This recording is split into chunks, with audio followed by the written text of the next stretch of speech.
train up our leaders to be aware of why we're doing what we're doing, to do background checks, and that sort of thing. So I'm going to ask Dave Gannon to open us in prayer.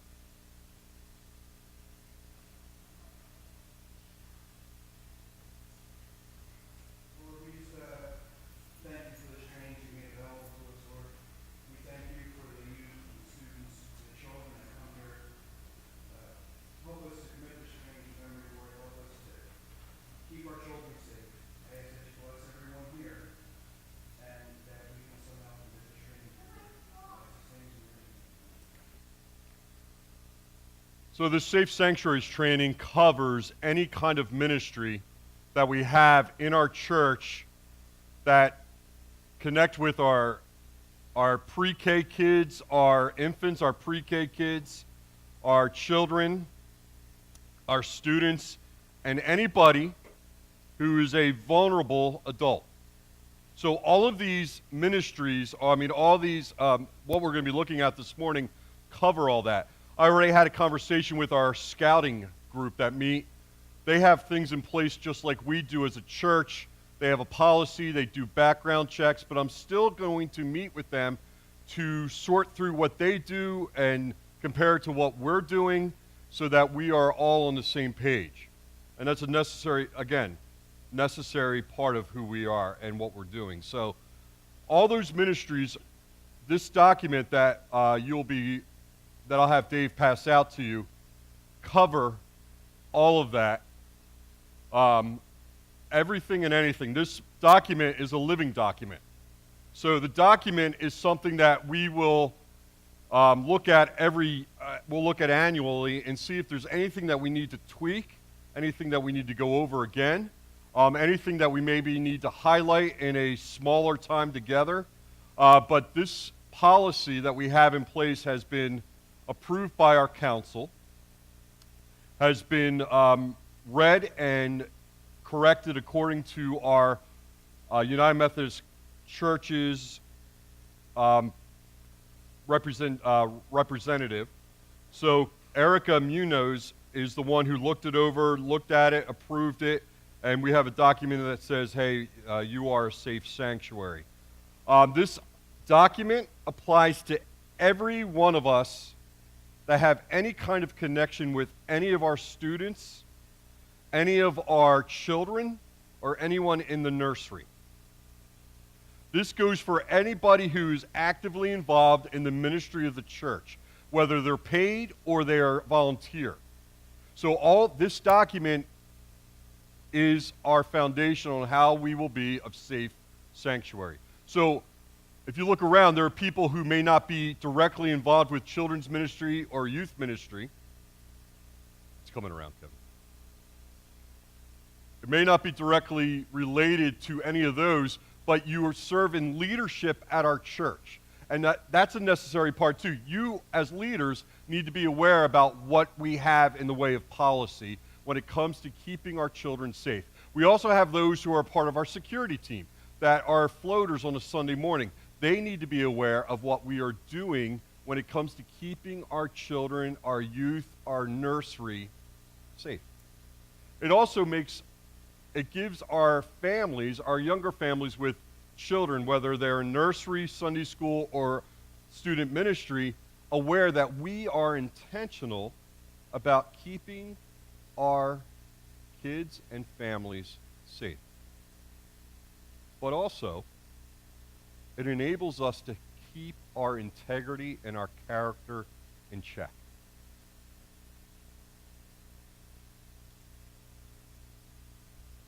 I went through this word by word this week. I went through the document that you have in front of you.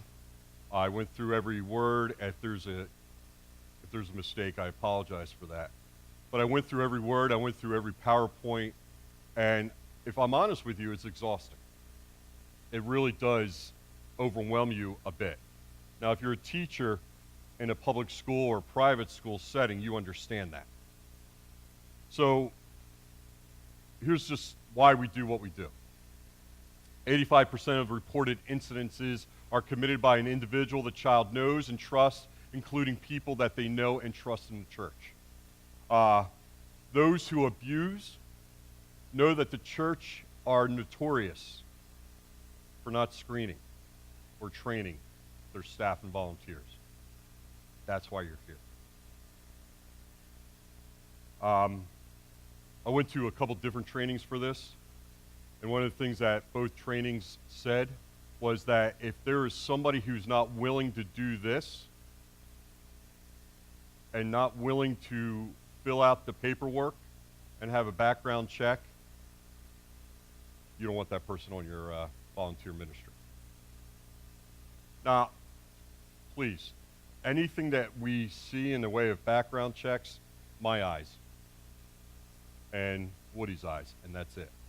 Nobody else sees that. Nobody else is going to make anybody else aware of that. All right? You have to know that.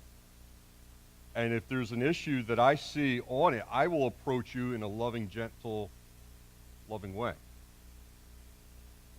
You don't have to worry about this exposing anything. I was saying to Nathan this morning, I said, if I had to do this and do the driving record with it in my younger days, I would not be permitted to take students anywhere in my vehicle. So that was when I was 19 years old. I'm 47 years old, and I can say to you that I haven't had a ticket in a very, very, very, very long time. We're at risk because the church uniquely provides opportunities for relationships, connections, and doing life together. So we as a church, we show what's appropriate and how to handle being in relationship with one another. Our mantra, at least I like to think our mantra here, and I was talking to Alice Smith about this morning, because we're talking about sharing the history of Dobbins in our membership class. She said, you know, Chuck, she goes, it's significant for us to remember that we've always been a community. We've been built on small groups or smaller groups. We do life together. And so the church is unique in that way that we do life together. We provide opportunities for people to connect with one another. And so we do that, but we also have to provide a safe place for that to happen. So we need and you have the safe sanctuaries policy in front of you. While I'm doing this, you're more than welcome to read through it, because at the end, I have these as well. I want you to take the whole document with you, but we have these as well. Thanks. There's a separate sheet that you can sign saying that you've read it, that you understand it, and then you can date it. Today is the 27th, by the way.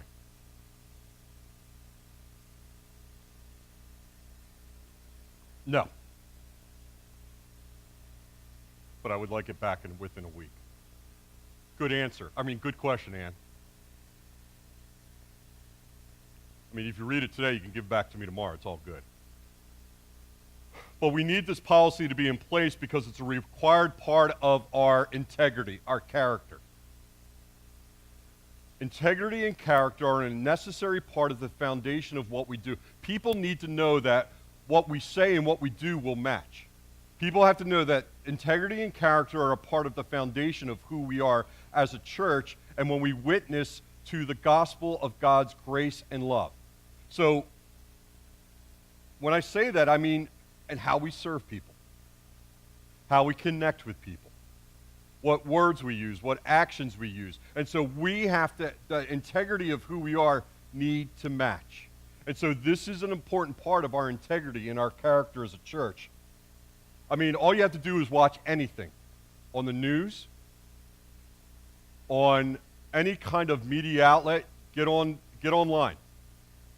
Bring up stories, and we have witnessed and seen more recently some of what's happened in some local churches, even in our area, about this kind of abuse happening within their congregation. It's also a part of our baptism covenant. This is what we say and agree to on a Sunday morning when a child's baptized. So little Danny's with us this morning, and little Danny was baptized when I first got here. And little Danny was a part of who we are when he was baptized, and this is what the congregation agreed to. It says, do you accept as your privilege to live before this child a life that is actively, your life, actively pursuing love, a loving God, loving others in the congregation, and loving others in our community? Do you accept as your responsibility to provide nurture, care, and safety at this church and opportunities for this child to learn about Jesus and why Jesus matters? It's a part of who we are. It's always been a part of who we are. Now, listen, I get it. I'm preaching to the choir, right? You all get it. I understand that. But this is a necessary step to make it abundantly clear so that no one ever has a question about why we do what we do. See, what you're going to look at in the document, there are no loopholes. There's no way of anybody wiggling out of this. Now, I know you all know that. I know you all completely, fully understand. But for me, I need to communicate with our vision in mind, our mission to make disciples of all people, followers of Jesus Christ, connect people to Jesus and one another, grow them in their faith, and give us opportunities to serve our community and our world. But to do that, we have to have integrity in how we do that. And just because we're a church with a lot of great people, just because we have a church with people in it who love Jesus, who follow Jesus, that doesn't mean that there aren't people who are going to try to get around that.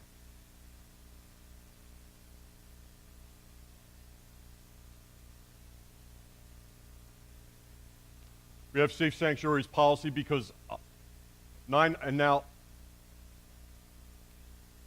these stats are a little old, but these are the stats I got from conference.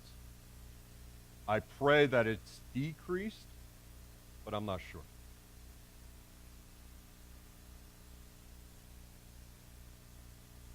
These are our stats. This was back in 2002.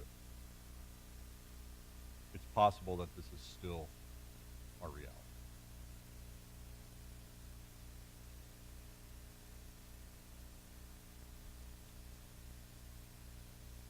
$3 million incidences of abuse per year.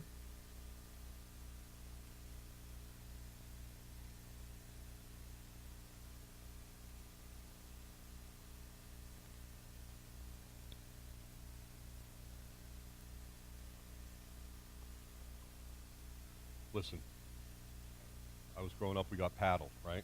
That's what happened, right? You did something wrong, you got paddled, right? But that also meant that my dad would have to walk out of the room, count to 10, and then come back and really administer a punishment according to what we did, not according to what he was feeling.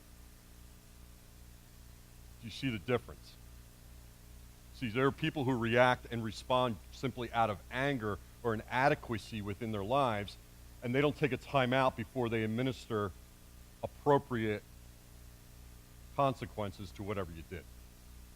It's easy for us, any of us, with maybe an exception to a few of these things, to fall into the trap of wanting to pull out a can, right? And so we make sure that when you have a moment with any of our children or students, that you are very aware of what they may be experiencing at home as opposed to what they need to experience here. Part of the reason why that's up there is so that we're aware of those things that may happen. Hopefully not here, hopefully not at home, but it does happen. This is abuse. This is sexual abuse. These things are really hard to look at. These things are really hard to hear and listen to. You can read them.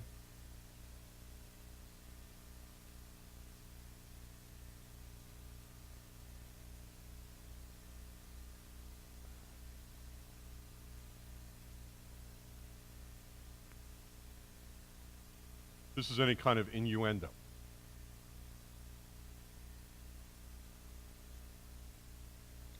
So here's the consequences that happen when our children of any way, or our youth in any way, are abused in any way.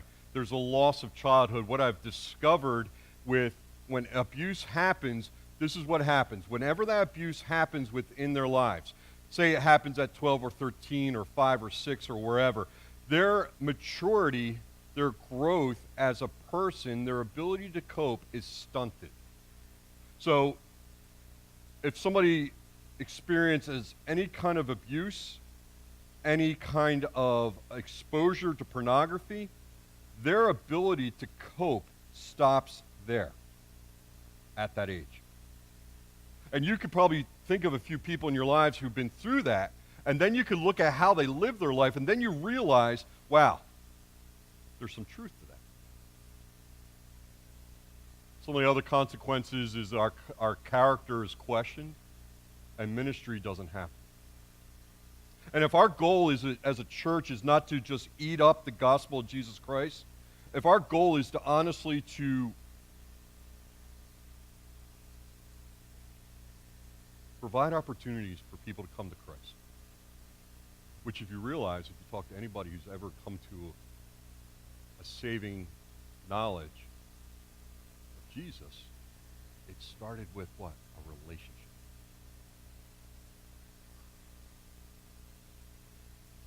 I could tell you my parents both came to Christ because of a relationship with one other person. I could tell you that I came to Christ because of my relationship with my mom. I could tell you that there have been moments where other people have come to a relationship with Jesus Christ because they had someone else in their lives that they felt safe enough to say, I don't get it.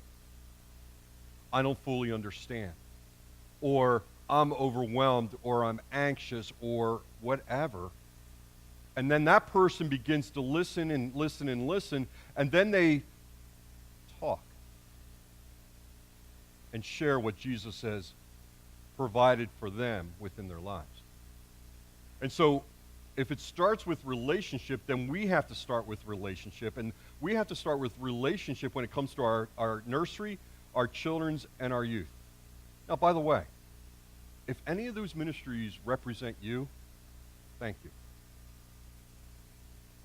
Thank you, thank you, thank you. You are doing an unbelievable work. Some days it feels like work, other days it feels like not so much like work. But thank you, thank you, thank you. And if you're a leader who doesn't directly work with our students or our children or in our nursery, thank you for supporting those around you who do any of those ministries. I appreciate it because we can't do it without the support and the gratitude and how you cheer everybody else on.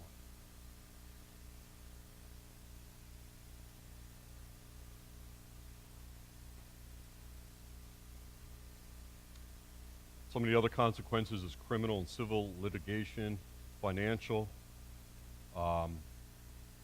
amounts that rival the Department of Defense and again, this is back in 2002, the Persian Gulf War. The money spent in this, in litigation and civil suits, add up to what has been spent on defense.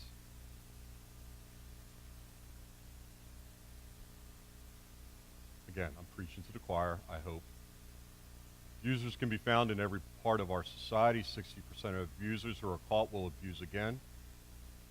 Abusers have dozens of victims and can be a church or a community member. Now, we as a church, we believe this, right? We as a church, we believe this. We believe that God can change a life. We also believe that it takes, even though that, and Max Lucado, I'm quoting Max Lucado. Max Lucado said that God takes 1,000 steps to us and we only have to take one. We believe in change, but we also believe that there has to be consequences because we not only believe in a gracious God, but we also believe in a just God. That's what the cross and the resurrection are all about.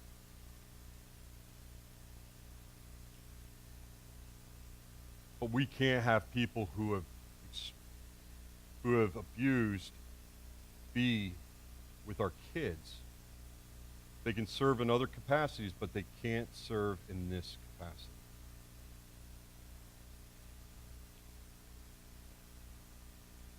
%20 of insurance claims are minors on minors. Hazing, practical jokes, humiliation.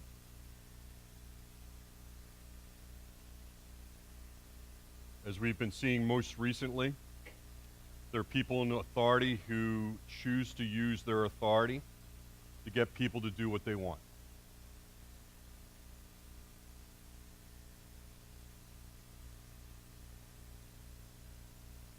Some more stats for you.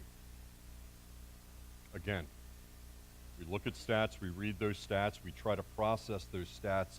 It's super hard for us to wrap our head and our heart around this, and we can't believe that this happens even though we know it happens. We don't want it to happen. We don't want it to happen here, but it can happen. And so we need to be very aware of that. We need to be very aware of what we see, and we need to be very aware. We need to be almost vigilant in what we see and do.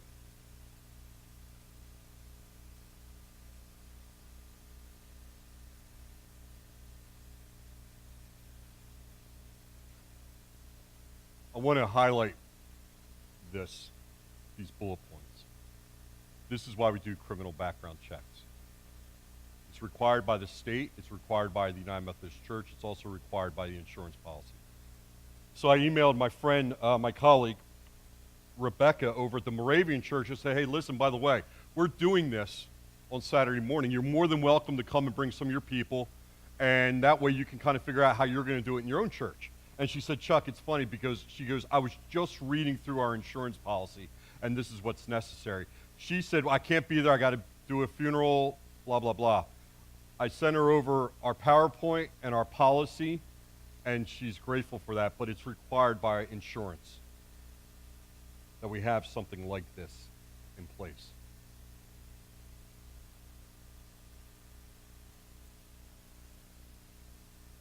We're getting really good at this part, by the way. So I want you to know that if you have volunteered for ministry and you are partnering with somebody, thank you. If you are doing ministry and you're partnering with 2 other people, thank you. If you are in any of our ministries, thank you. We are allowed to have youth participate in doing ministry in our nursery, but they can't be held responsible about what goes on in that nursery. That's why we have Jamie. We've brought one of our students, Cheyenne, along to say, you're doing this in school, right? She's going to BCIT. She's learning about childcare and such in there. I said, why don't you come once a month for now, and why don't you help Jamie so that we can say to your school, by the way, she's learning some things over here as well. Our students are allowed to help, but they can't be held responsible because they're not adults. Adult means anybody who's over 18. There also has to be a 5-year difference between our leaders and the students or children that they're working with. It's a necessary part of what we do because we believe that the level of maturity that happens, we at least hope, that with the 5-year difference. We have a security team right now. There's a rotation of 2 people every 3rd Sunday. We have one that works every Sunday, but we have a 3-person rotation. There's 2 people. One sits in our lobby area. If you notice that we've been locking all the doors but our glass doors on a Sunday morning. We want only 1 point of entry. And we want only 1 point of entry so that anything that may happen, we can interrupt that. So we have 1 point of entry. We have floaters. We have 2 people that are floating. They go downstairs. They come upstairs. Somebody sits in the lobby. We have this going on purposely. Again, there's been way too much going on in the world around us for us not to take precautions. There's too much going on in the world around us where people are making mistakes and ending up at the wrong place. One of the most recent shootings that happened in a church, one of the stories, I'm sorry, let me back up. That's not true. Let me back up.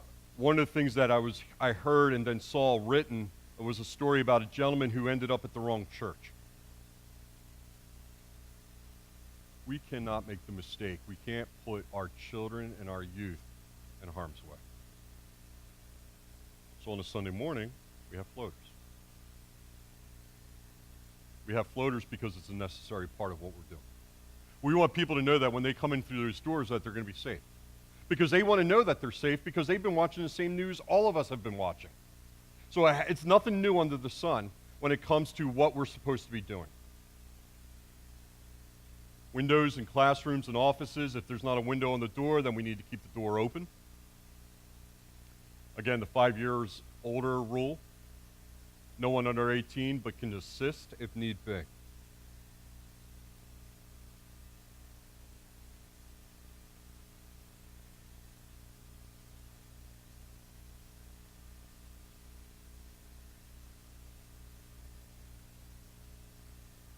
I know this is heavy. All right.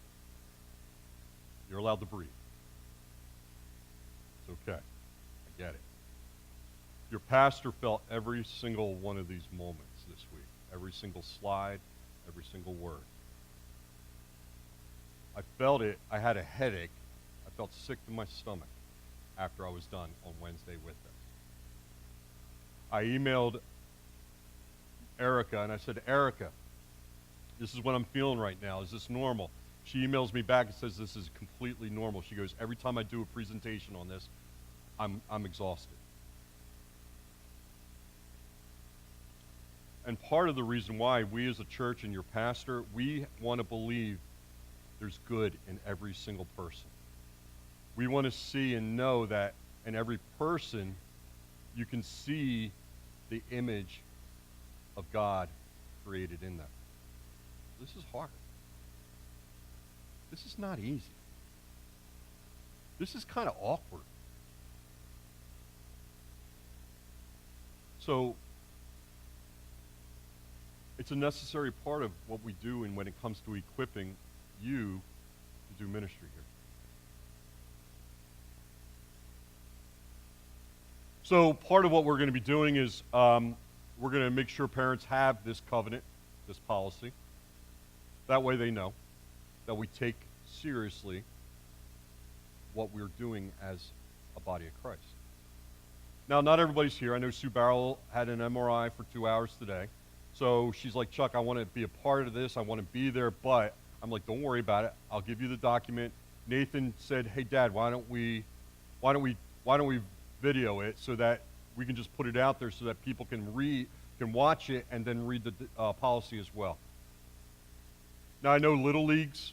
I know schools. I know if you're part of scouting. Everybody does this now. I get that. So if you're here and you've kind of been on any of those areas, I appreciate it that you're here as well.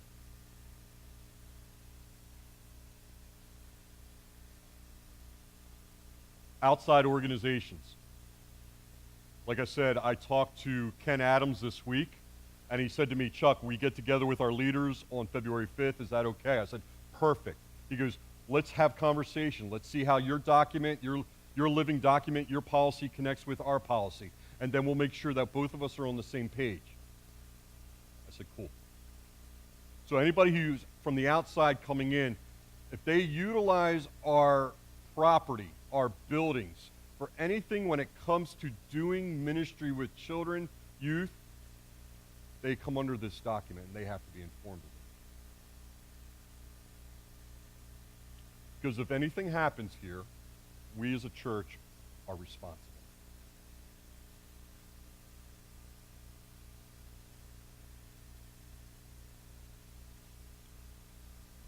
Some other things to be aware of. Thank God.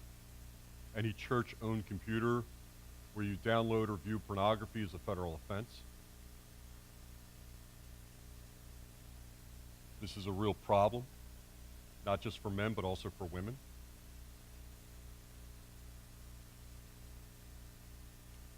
It's an issue with our students.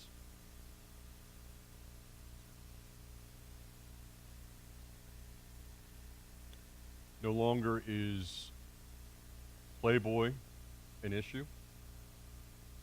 Things that they can see online is a lot, and I'm not saying Playboy's appropriate at all, but there are things that are much worse online now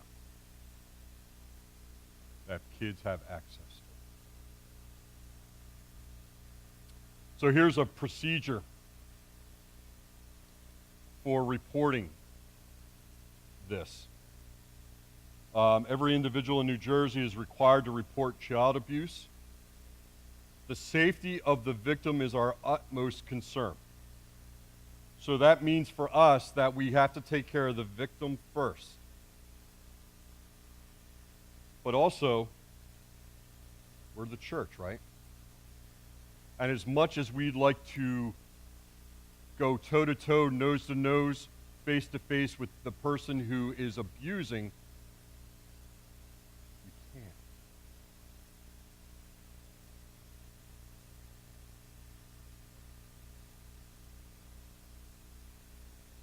I'm the first one to tell you that that's a bit of a struggle.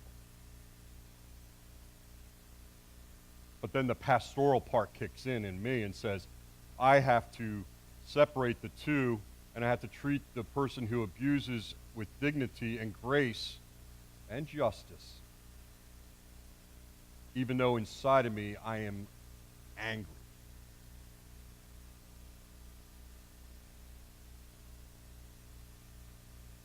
And that may mean for us to remove that person from that abuser from further involvement, which also means that we call the police. We notify the pastor, who then notifies his boss, the district superintendent. Then I get our leader of trustees, and they contact the insurance company. So we have a procedure in place for these things to happen if it happens in our building, on the grounds. We have a procedure in place, 1, 2, 3, 4, 5, that tells us what we should do if this happens here. Now, if it doesn't happen here, and we know it happens in someone else's place, and we are noticing signs of that abuse, whether it's sexual, physical, or emotional, we call the police. We allow them to take responsibility of that.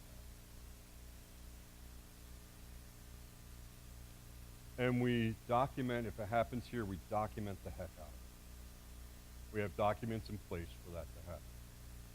If it happens here in our building or on our ground,